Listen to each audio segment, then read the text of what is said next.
clase muy cortita. Lo que hoy vamos a ver es la última fase de la formulación de proyectos que tienen que ver con la calendarización, em, o la definición más específica de los proyectos, que tiene que ver con las actividades de las tareas, que no hay que confundirlas. Es muy diferente la actividad de la tarea porque implica un nivel de organización muy diferente, muy distinto entre uno y otro. Cuando vimos la clase pasada, los ejemplos de los resultados esperados, desde los objetivos lo pasamos a resultados esperados, a metas, etcétera. Para poder lograr esos resultados o esas metas, necesitamos organizar nuestro proyecto a partir de actividades y tareas. ¿A qué me refiero con esto? Con que una serie de actividades van a lograr un resultado esperado y una serie de tareas van a lograr una actividad. Por lo tanto, cuando pensemos, por ejemplo, en que vamos a tomar once con nuestra familia, para tomar once hay que realizar una serie de pasos. La once va a ser la actividad en sí mismo. Entonces, vamos a pensar de que para tomar once hay que poner la mesa, hay que tener té, hay que calentar el agua, hay que ir a comprar pan, hay que hacer una serie de pasos para que la once suceda. Pero cuando pensemos en que la suma de las once, cuando tengamos todas las once hechas, la suma de las once va a hacer de que la familia, por ejemplo, va a compartir más, o van a estar unidos en torno a la comida, o van a mejorar la relación entre las personas que están dentro de la familia porque se acostumbraron a tomar once, etcétera. Entonces hay que pensar que la suma de las once o la suma de estas actividades está mejorando algo y estamos logrando un resultado con eso. O puede ser simplemente que nuestro resultado sea que la gente de esta casa o de esta familia se alimenta. Pero es importante no confundir las actividades con las tareas porque son niveles distintos de desarrollo. Una tarea puede ser realizada por una persona o por varias personas, da lo mismo cuál sea el nivel de detalle, pero una actividad en general siempre está realizada por más de una persona porque intervienen distintos agentes en ella. Hay que considerar de que en las actividades en general siempre hay otras personas involucradas porque hay alguien que tiene que administrar el dinero, otra persona administrará los tiempos, otra persona administrará que se cumplan los objetivos del proyecto, etcétera. Pero en general las actividades tienen un nivel de detalle y de planificación mayor que las tareas. Las tareas son algo puntual, muy específico. Ir a comprar pan es una tarea, una cosa, calentar el agua para el té es otra cosa. Por lo tanto, esos son tareas específicas. Em, la actividad entonces es la acción de intervención sobre la realidad necesaria para alcanzar los objetivos del proyecto, y la tarea es la acción que tiene el mínimo grado de concreción y especificidad. Un conjunto de tareas configura una actividad y entre las muchas que hay que realizar dentro de un proyecto. Ahora, también tenemos que establecer verificadores.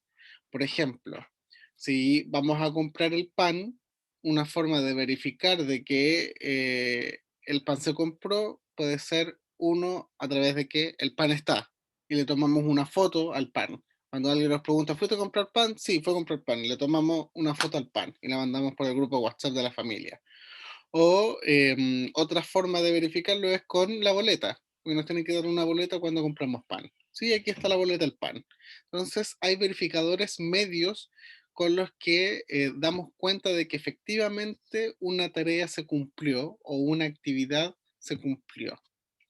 Entonces, los medios de verificación son los lugares o los soportes donde la persona que ejecuta o evalúa un proyecto puede encontrar información sobre el logro del indicador que habíamos visto anteriormente, ¿no? En la clase pasada. Entonces, por ejemplo, para ver un indicador de eficiencia, van a tomar todas las boletas de pan compradas durante el mes y van a ver, bueno, subió, bajó el pan, qué está pasando, la gente está comiendo más o no se, no se evaluó bien la cantidad de pan que se iba a necesitar para el mes y se necesitan más recursos, etcétera.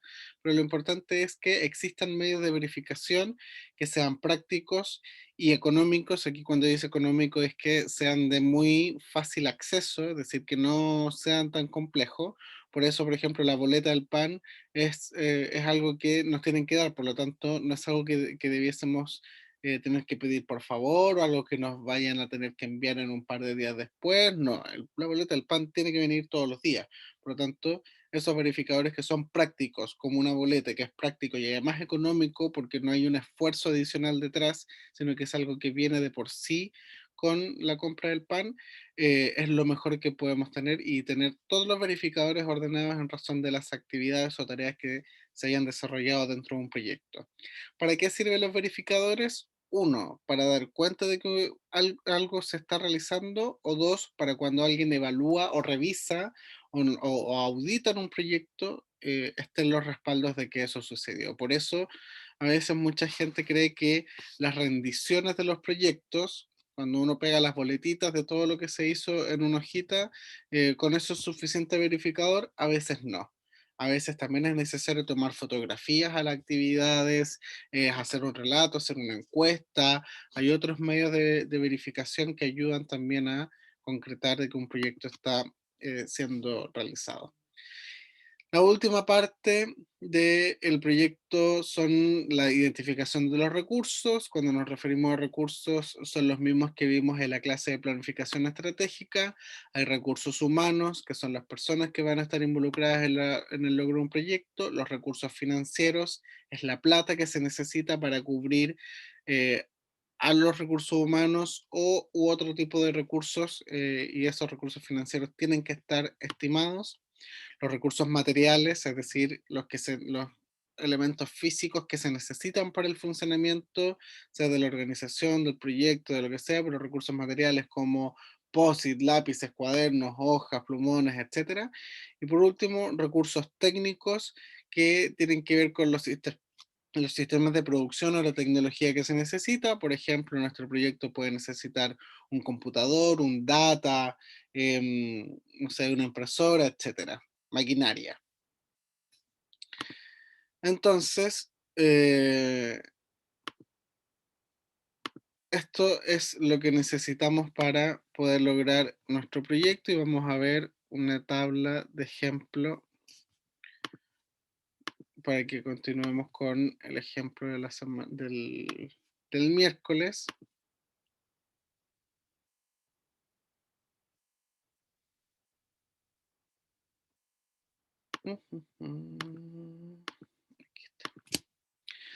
Entonces teníamos dentro de los resultados esperados, por ejemplo, 10 profesionales capacitados, un 90% de las metas, la meta es el 90% de las y los profesionales que completaron el curso, y teníamos los indicadores. Y ahora vamos a las actividades. Para que la capacitación se realice, aquí por ejemplo hay dos actividades, pueden ser muchas más, pero aquí están unificadas en dos, pueden ser distintos tipos, pero acá están unificadas en dos. Y hay una primera actividad que tiene que ser la organización y compras para la capacitación.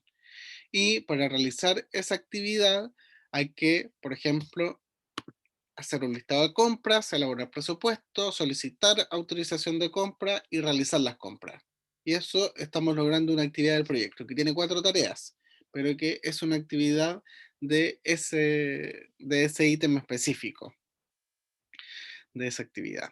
Y la capacitación, que es en sí mismo como lo que se va a lograr o lo que esperamos conseguir en nuestro resultado esperado, hay diseño de convocatoria, difundir la convocatoria, cerrar inscripciones, confirmar inscripciones, que hasta ahí puede ser una actividad por sí sola, pero que igual está dentro del concepto general que es la capacitación, pero esas 4 pueden ser una sola actividad. Luego, elaborar contenido, elaborar material didáctico, lista de materiales, diseño instruccional, diseñar evaluaciones, esa puede ser otra actividad, pero que, como les dije, aquí está dentro de una misma. La siguiente, realizar la capacitación, calificar evaluaciones, elaborar y enviar certificados y elaborar informes de resultados. son tareas que también son parte de un proyecto. Y aquí hay algo que les agregué y que tienen que estar en el listado de tareas que desarrollen en sus proyectos, que es la última actividad, elaborar informe, la última tarea, elaborar informe de resultados. En general, los proyectos debiesen elaborar informes de resultados para ver si es que la meta se alcanzó y cómo se alcanzó esa meta. ¿Qué es lo que sucede en la práctica? Muchas organizaciones no tienen tiempo para eh, trabajar en un informe de resultados, pero es algo que se tiene que hacer para poder medir, para poder lograr identificar los aprendizajes del equipo, para lograr ver si es que se usaron los recursos eficientemente, pero los informes de resultados de las actividades son importantes, aunque sean en párrafos pequeñitos, en una minuta, en algo que sea de fácil realización, pero es importante hacer un informe de resultados. Ahora que ya sabemos que hay actividades, que hay tareas, en las tareas, por ejemplo, las primeras del primer grupo, tenemos los medios de verificación que revisamos recién en la presentación, y tenemos que los medios de verificación de este conjunto de tareas, que son una actividad, los medios de verificación son sobre las actividades. Tenemos el listado de compras aprobadas, que puede ser, por ejemplo, un correo electrónico con un archivo adjunto de la persona encargada del proyecto con la aprobación del tesorero o tesorera de la organización. Entonces ahí tenemos un medio de verificación, el correo electrónico con ese listado aprobado. El segundo medio de verificación puede ser el cheque, la transferencia electrónica o un comprobante de la entrega de los recursos que le hizo el tesorero o tesorera a la persona encargada del proyecto o a la persona que iba a hacer las compras. Tiene que haber un medio de verificación detrás de la entrega de esos recursos. Y la tercera, las boletas, facturas u órdenes de despacho, órdenes de compra, lo que sea, de lo que se haya tenido que comprar. Y esos son los medios de verificación de esa primera actividad. Ahora, el, el primer medio de verificación que planteo, que es el listado de compras aprobadas, no es algo que sea necesario incluir como actividades, es algo que ayuda a identificar de que hay medios de control interno de la organización de que efectivamente las compras no se hacen a tontería loca, sino que hay aprobaciones de organismos técnicos o de personas que están encargadas de las finanzas, pero no es algo que habitualmente esté en los proyectos. Yo solo lo incorporo para que ustedes consideren que dentro de su organización deben existir medios de control a la hora de realizar compras en sus organizaciones. Entonces tenemos estos tres niveles de detalle: actividades, tareas y medios de verificación. Y presupuesto, que aquí hay este documento que les voy a compartir también, tienen un diseño de presupuesto muy general, puede ir con un poquito más de detalle, pero es un presupuesto que les puede servir, donde está planificado los recursos humanos, em, que ustedes pueden aquí, pueden poner el nombre de las personas si es que los tienen, el escalafón o las funciones que van a desarrollar dentro de un proyecto, los días totales de trabajo, las horas de trabajo por día estimado, le ponen un valor a la hora de trabajo de la persona, y se fijarán que en la última columna, la columna G, no hay que tocarla porque hace la función completa sola. Vean aquí, acá arribita, abajo del 100%, dice igual D3 por E3 por F3. Esto es para que la última columna no la, no la toquen. Así va calculándose por sí solo eh, el monto que aparece en este costado. Entonces, lo mismo con los recursos materiales, que también se hace un establecimiento de qué ítem de presupuesto puede ser, porque hay algunos que pueden ser materiales de la capacitación y en el ítem presupuestario pueden establecer a qué actividad corresponde. Porque, por ejemplo, aquí dice materiales de capacitación, pero luego dice material feria de organizaciones, que ambas pueden ser del mismo proyecto, pero están dentro de un mismo presupuesto. Entonces tenemos que, dentro de los materiales para capacitación, tenemos una resma de hojas tamaño carta y 100 lápices pasta azul. Y se calcula ahí el precio de lo que sale. Y luego, para los materiales de la feria de organizaciones tenemos plumones y papelógrafos, que son dos materiales distintos para una actividad distinta. Luego, recursos técnicos, ven aquí computadora, data, si es que no la tuvieran, lo incorporan como parte del presupuesto, si es que lo tienen, lo sacan de aquí, pero en general en el presupuesto tienen que incorporarse aquellos materiales o recursos que no teníamos contemplados inicialmente. Y verán que aquí no existe la glosa recursos financieros, porque los recursos financieros es lo que necesitamos para poder cubrir todo esto que está aquí.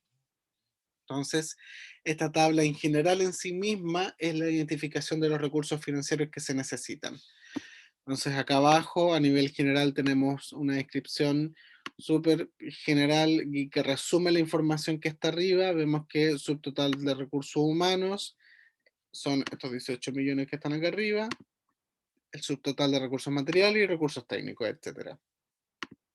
Y acá abajo algunas cosas que quizás esto es necesario que lo revisen con sus contadores o contadoras, que tienen que ver con el IVA que se tengan que pagar por las actividades, es que tienen que pagar IVA, y el crédito fiscal al que va a estar afecta a la organización en caso de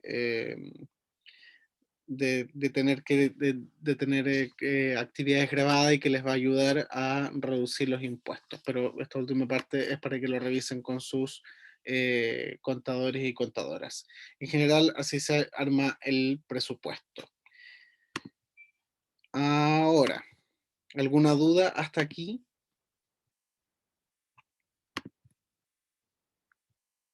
Ah, todo claro. Súper. Todo bien por acá. Vamos Sin duda. con la última parte, y con esto ya terminamos de la formulación de los proyectos, que es la calendarización de las actividades. Independiente del tamaño o alcance del proyecto, tenemos que hacer una planificación de actividades, una carta Gantt, como es más conocida. Lo que tenemos que lograr con esta carta Gantt es intentar gestionar un proyecto para que tenga sentido. Los beneficios de calendarizar proporcionan una base para supervisar y controlar el desarrollo de todas y cada una de las actividades que componen el proyecto, es decir, cuando el jefe o jefa de proyecto va a la calendarización, sabe específicamente quién tiene que hacer qué, cuándo, cómo y dónde de repente, pero siempre, al menos el qué, el cuándo y el quién. Ayuda a determinar de mejor manera de asignar los recursos para que se pueda alcanzar la meta del proyecto, o al menos ayuda también a calendarizar los recursos cuando se necesitan esos recursos. Facilita la evaluación de la manera en que cada retraso puede afectar a las otras actividades y a los resultados finales. En el cronograma en general tenemos que ser muy conscientes de que la calendarización o la planificación de la calendarización tiene que tener un orden lógico, porque para hacer pan yo lo que necesito es comprar los productos, tener los productos, la persona que vaya a hacer el pan que sepa hacer pan y que elabore el pan.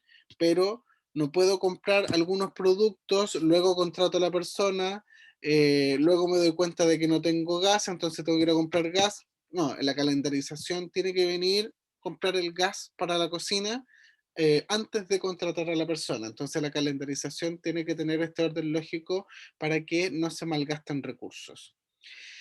Luego permite averiguar dónde van a quedar recursos disponibles, porque a veces en la ejecución de los proyectos, no sé, por ejemplo, la resma de hojas que nosotros la habíamos cotizado en 4.000 pesos, al momento de que se compró, esa hoja, esa resma de hoja, nos dimos cuenta que la resma bajó a 2.500 pesos y nos quedaron 1.500 pesos disponibles para el proyecto, para usar en otro lado. Entonces, en la calendarización podemos ir viendo dónde están los ítems de compra y eso nos ayuda a determinar si es que hay sobras de presupuesto o si es que nos va a faltar presupuesto más adelante. Por lo tanto, también si es que en la resma de hoja, en vez de salirnos 4 lucas, nos salió 5, hay 1.000 pesos que no teníamos presupuestado y que tuvimos que gastarlo y que hay que ver de dónde van a salir para poder cubrir esos 1.000 pesos que no estaban presupuestados. Entonces la calendarización ayuda a poder medir dónde están los puntos de inflexión también a nivel presupuestario y sirve de base para realizar un seguimiento del progreso del proyecto a nivel general, de si es que estamos logrando o no estamos logrando lo que nos habíamos propuesto en los plazos que establecí, o los plazos que pensamos poner. También la calendarización debe definir responsables, es decir, las actividades y las tareas tienen que tener personas responsables que ayuden a gerenciar el proyecto. No basta con que solo la persona a cargo del proyecto tenga responsabilidades, también hay personas a cargo de actividades y de tareas que son responsables. ¿Cuáles son sus funciones? Hacer visibles los objetivos con respecto a la definición y la realización eficaz del proyecto, es decir, hacer lo que se tiene que hacer cuando se tiene que hacer, organizar el proyecto en todos sus puntos de vista, coordinar y dirigir el uso de los recursos empleados y tener conocimiento de la situación con relación a los objetivos establecidos del proyecto. Es decir, cuando trabajamos en proyectos es ideal que todas las personas sepan qué es lo que está haciendo cada quien y cómo cada persona contribuye al logro de los objetivos de nuestro proyecto. Y por último, tenemos la medición de impacto del proyecto. La relevancia de este tipo de evaluación se debe a la necesidad de incrementar la productividad del gasto y los resultados. Cuando vemos los impactos del proyecto, en general tenemos que concentrarnos en las metas o en los resultados esperados para ver si es que lo estamos logrando o no. Si es que lo que nos proponíamos era capacitar a 150 profesores de una escuela en específico, tenemos que medir cada cierto tiempo si es que vamos a lograr que se capaciten 150 profesores. Y para eso hay que ir midiendo y viendo en ciertos puntos o momentos dentro del proyecto si es que las y los profesores están asistiendo a clases de la capacitación, están haciendo sus evaluaciones, se están conectando a las clases o no, etcétera. Entonces, hay que hacer evaluaciones en distintos momentos del proyecto para que se realice un análisis de costo-beneficio o de costo-efectividad de lo que estamos haciendo como proyecto.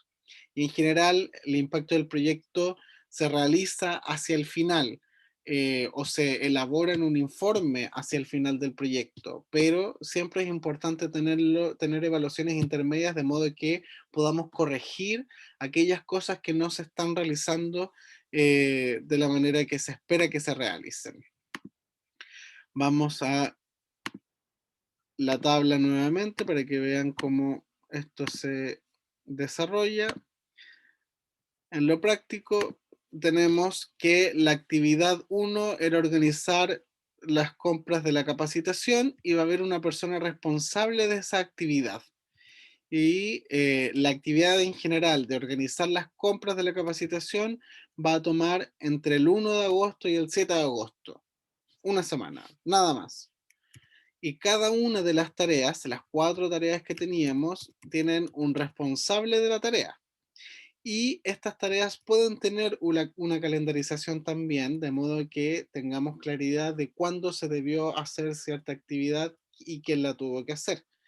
Ahora, a veces las fechas de las tareas no son necesarias porque son cuestiones tan puntuales o tan específicas que no tiene sentido. Por ejemplo, el ir a hacer las compras puede que nos tome un par de horas, puede que nos tome un par de días o una semana completa, pero a veces lo ideal es siempre tener en claro cuándo se realizó o, y si no es tan relevante, lo importante sí es que la actividad tenga fecha, que la calendarización incorpore al menos la actividad. Quizás la tarea no, pero sí tienen que tener, las tareas tienen que tener responsables, porque puede que la persona encargada de la actividad realice varias de las tareas, pero no necesariamente tiene que hacerlas todas. Por lo tanto, hay que tener en claridad quiénes son las personas responsables en caso de que, por ejemplo, detectemos una falla. No sé, nos dimos cuenta de que a la hora de comprar lápices no se escogió el lápiz más barato o se salió tanto del presupuesto que hay que analizar qué pasó.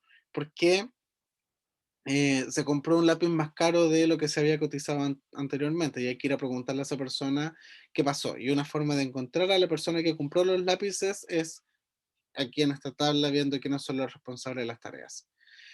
Entonces, la calendarización se tiene que ideal hacer a partir de las actividades con fecha y tiene que tener un desglose de tareas con responsables de tareas y si es posible fechas de tareas de inicio, fechas para las tareas con inicio y cierre. Y se agrega también acá al ladito lo mismo que está luego en la tabla de presupuesto, que son los recursos humanos, materiales, técnicos y financieros, pero esto está aquí solo a modo de recordatorio de las personas que están a cargo de realizar las actividades o las tareas para que sepan con qué recursos tienen que contar, al menos para desarrollar las actividades. Entonces tenemos que, por ejemplo, en la tarea 1, que es hacer un listado de compras, sabemos que necesitamos a nivel de recursos humanos una persona que realice el listado de compras, que necesitamos una computadora y necesitamos internet. En general estos recursos no se ponen porque se dan por descontado, la gente tiene computadora o tiene internet o tiene celular, etcétera, pero sí a nivel de recursos humanos necesitamos a alguien que sí o sí haga el listado de compras. En el caso de el presupuesto, se necesita una persona responsable de elaborar el presupuesto y que tenga a lo menos una calculadora o en el celular tenga calculadora o utilice el Excel, esta planilla para poder hacer el presupuesto, pero se necesita una persona.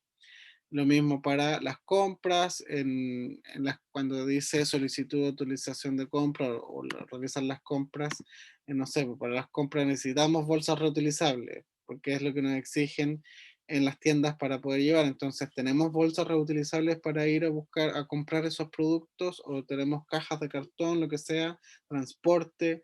Hay que tomar en cuenta todos esos detalles em, para que los proyectos resulten. Quizás en el nivel de detalle que puedan establecer aquí, quizás no es necesario poner necesitamos transporte, pero sí es bueno tenerlo a la vista a la hora de estimar los recursos financieros, porque puede que necesiten un flete o necesiten pagar un taxi o lo que sea, pero es un recurso financiero que tiene que estar contemplado dentro del proyecto para que se utilicen los recursos de la mejor manera posible y así evitemos el gastar presupuesto de más antes de que se cierre el proyecto y nos quedemos sin presupuesto hacia el final, porque si es que necesitas el taxi, lo necesitas y ya tienes que pagarlo, entonces eso va a limitar tu presupuesto más adelante. No puedes dejar de pagar el taxi si es que no tienes cómo transportarte, por lo tanto, eh, hay que tener esa visión mucho más amplia para poder estimar los presupuestos, los recursos para que las actividades se realicen. Y en general, eso es la planificación de proyectos, chiquillos. Vamos con un repaso general,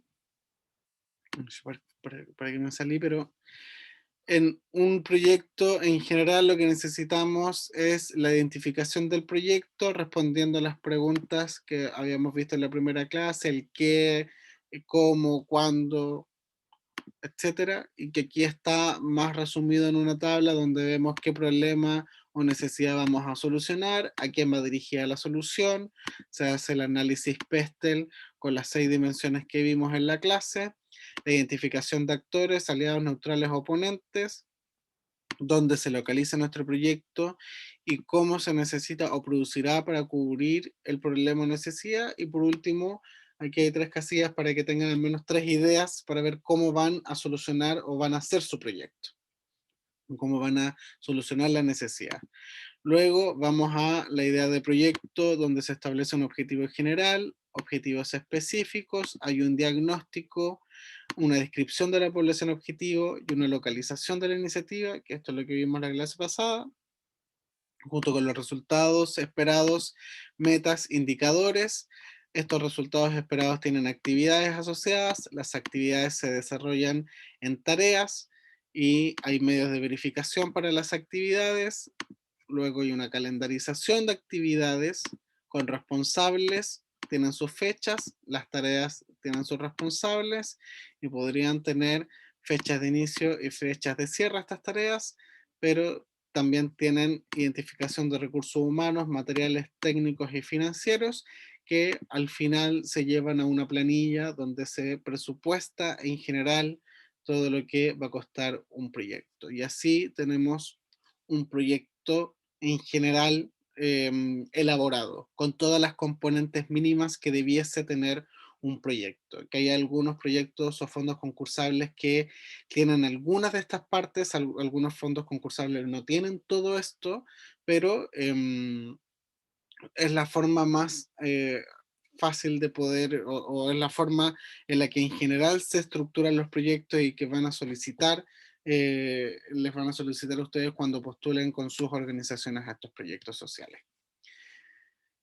Eso. ¿Alguna duda particular, específica, sobre lo que vimos hoy o sobre los proyectos en general? Sí, Yanku, Dime, Luis. consulta. El tema del presupuesto, a eso al final habías mencionado de que un contador te podría ayudar. ¿Por qué motivo un contador te podría ayudar? ¿Hay que hacer algún formulario para el servicio de impuesto interno? O sea, en las clases de constitución legal de organizaciones sociales vimos una parte que tiene que ver con la administración financiera de la organización. Y esto Sí. implica trabajar con un contador o contadora que lleve las cuentas ante el Servicio de Impuestos Internos. Pero en el caso de los proyectos es importante que exista una persona que sepa de contabilidad para que veamos dónde podemos ahorrar plata para la organización. Y una forma de ahorrar dinero, te lo voy a mostrar aquí. Por ejemplo, tenemos que nuestro proyecto, por ejemplo, necesitamos pedirle plata al alcalde para construir la cancha de voleibol que decíamos el otro día. Para construir la cancha necesitamos 150 millones de pesos. Cuando se construye una cancha tienes que comprar materiales y todos los materiales pagan IVA, pagan impuestos. Todo lo que nosotros compramos paga IVA. Por lo tanto, ese es un impuesto que sí o sí va. El tema es, cuando yo le pido plata al municipio, que esto en general tiene que ver con las facturas de servicios o las facturas en general, cuando te piden comprobante, porque no es que lleguen, hay algunas instituciones que te pasan la plata a partir de un proyecto, pero hay otras instituciones que te pasan la plata a cambio de una factura. Entonces, tú puedes emitir una factura al municipio por 150 millones de pesos y tú construyes la cancha. El tema es que después de construida la cancha, tú como organización tienes que pagar impuestos porque recibiste 150 millones de pesos y algo tuviste que hacer con esos 150 millones de pesos y tuviste que pagar impuestos por esos 150 millones de pesos. Así como, por ejemplo, las personas cuando reciben un salario y su salario excede a cierto monto, tienen que pagar un impuesto a la renta porque su salario, sus ingresos son tan grandes que tienen que pagar impuestos para poder financiar al Estado u otras actividades del Estado. Entonces pensemos siempre, por ejemplo, que cada vez que el Estado nos da plata a nuestra organización es porque estamos utilizando pagos de impuestos. Sea de los productos que nosotros mismos compramos o de alguna persona que tenga un salario lo suficientemente alto como para que pague impuestos por el salario que tiene. Ahora, pensemos en la factura. Nuestra organización le emite una factura al municipio y le dice al municipio, bueno, la factura son 150 millones, pero esta factura puede estar afecta a impuestos. Esto quiere decir de que de los 150 millones hay que pagar un impuesto por esa factura que es el 19%, que es el IVA. Entonces, estamos pagando IVA dos veces en ese caso. Estamos pagando IVA cuando compramos los materiales para construir la cancha y estamos pagando el IVA de la factura que nosotros le emitimos al municipio. Entonces, existe una regla fiscal que se llama crédito fiscal, que es todas las compras grabadas o todas las compras con impuestos de nuestra organización ya van a pagar un impuesto, van a pagar el 19%. Por lo tanto, cuando yo compro un kilo de pan, si me salió Luca, hay 190 pesos que yo pagué en impuestos por ese pan. Por lo tanto, ese 19% que yo ya pagué, se lo voy a descontar al 19% que yo tengo que pagar de la factura que yo le emití al municipio. Entonces, todas las compras pequeñitas, todos los impuestos de las compras pequeñitas, ya voy a adelantar el pago del 19% de la factura de los 150 millones. Entonces, eso es un ahorro. Eso significa que no hay que pagar el impuesto dos veces, que solo pagas al final, respecto a la factura, el impuesto de lo que no alcanzaste a cubrir con el crédito fiscal de las compras de materiales. Siempre hay un remanente, siempre hay que pagar algo.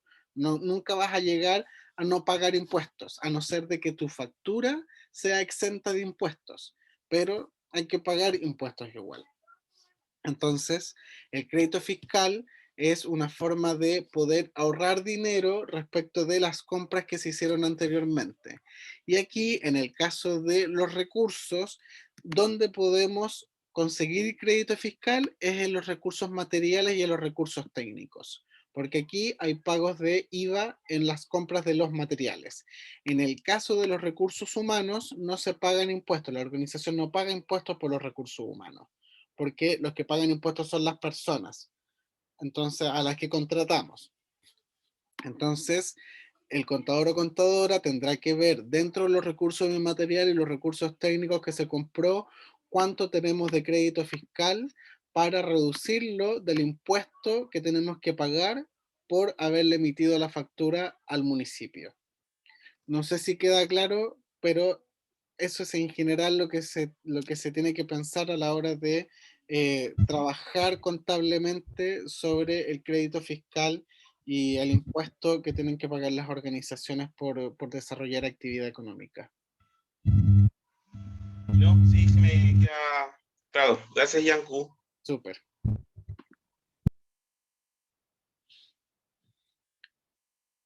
¿Alguna otra duda?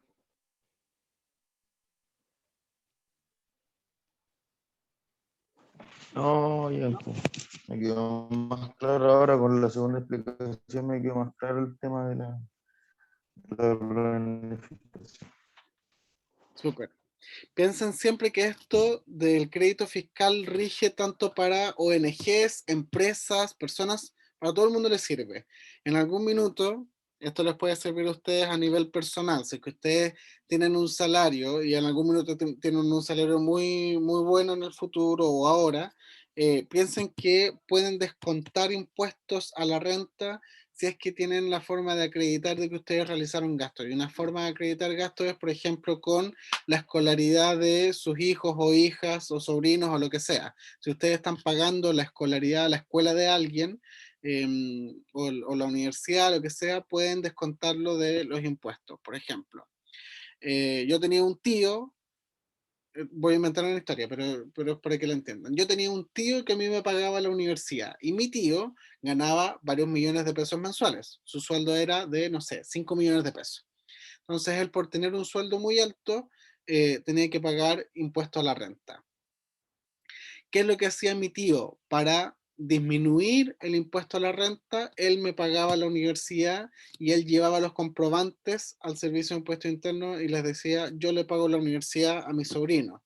Por lo tanto, el Servicio de Impuesto Interno le decía, entonces usted no gana 5 millones, usted gana menos porque usted ya gasta y está pagando por otra cosa.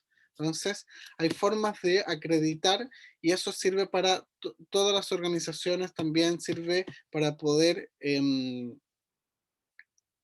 generar gastos y evitar de que el Servicio de Impuestos Internos asuma siempre de que solo estamos ganando plata y que no está sucediendo nada con eso.